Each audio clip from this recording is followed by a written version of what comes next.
Okay. Coach, una sa lahat, kumusta ka? Ang ano So happy, nakasurvive ako nitong last 3 days. Dahil since Friday, nagka-viral infection ako sa gastroenteritis. And then limited yung mga kind of foods na kinakain ko. Kaya nanghihina ako. And I'm so happy dahil yung mga member ng team, especially Boss Robert, are very supportive. Binibigyan nila ako ng gamot, yung mga PT namin. And then, yun, nakarecover ako. Actually, this morning, hesitant ako Ako makaka-coach, ako hindi. But I took a lot of medicine para makarecover. And then, yan.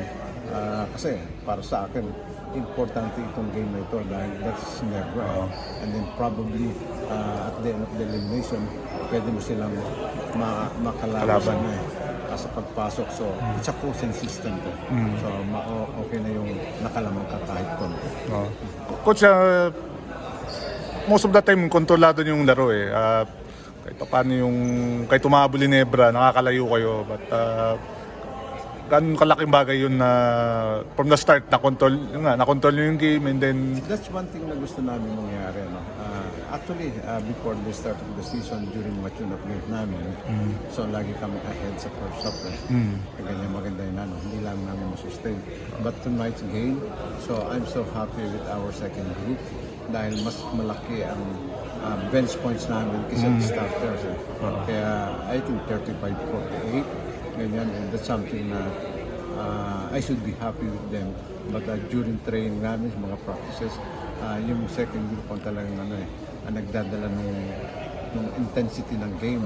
And then yung mga starter namin, kaya hindi sila pwedeng mag dahil kung sa mga nilalaro nila, second group, ready to take over sa slot nila. Kaya nagkakaroon kami ng healthy competition.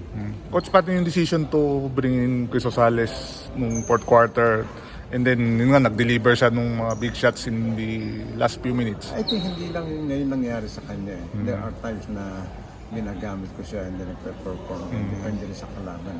And pagod na rin si Wami, and then nakita ko ginagawa na Hinebra siya yung ina-atake, ganyan. So we need somebody who could defend the point guard, especially kung kay RJ, and then somebody who could shoot. Andun naman si Chris Ross, pwede siyang pero they keep on doubling Junmar. So we need somebody who could shoot from the perimeter, and Rosales is walang takot yun Makita mo ka rin, 2 3 points yung binitawan niya. Talagang nandun yung guts niya and then but yung mga ginagawa niya sa practice. Coach, pag 0-2 kayo, now back-to-back wins, lalo na yung 2 wins against Rain or Shine and ito, Hinebra. You think with these last 2 games, bumabalik na yung form nyo?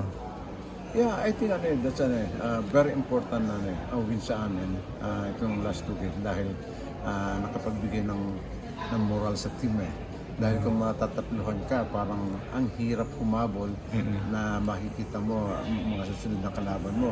Converge, Magnolia, may token text pa, ganyan. So, mahirap Kaya, lagi kong binabanggit sa kanila, this is the time to step up dahil this game, this win, could give us a lot of good things sa amin.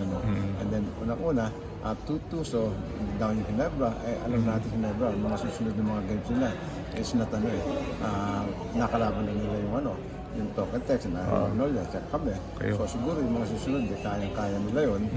Ganyan, so kakatch up yun Kaya kailangan namin panalo ngayon dahil puhunan namin going to the next few games namin.